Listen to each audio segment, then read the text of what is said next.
FHA loans with collections do not automatically require you to pay off every account before you close.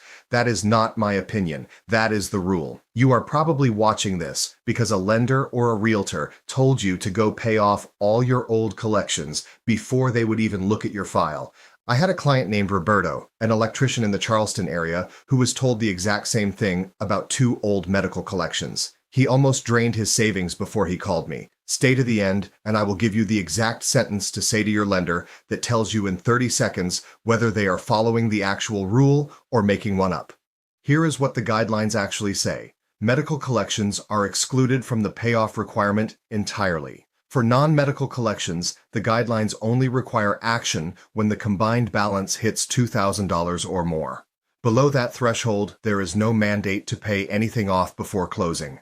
Now, here is where it gets important. Lenders are allowed to add stricter rules on top of the federal guidelines. Those extra rules are called overlays. The government says one thing. Your lender adds a layer on top.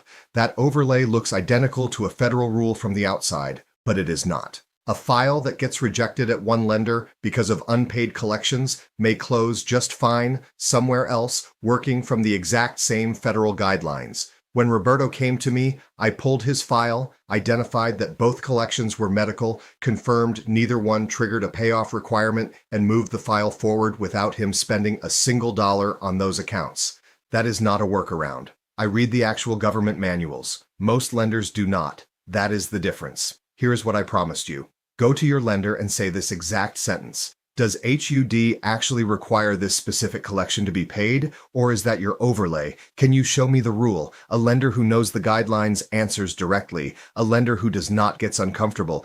Either way, you have your answer. If you want me to review your file personally, call me at 843 low rate. That is 843-569-7283. Like and subscribe if this helped.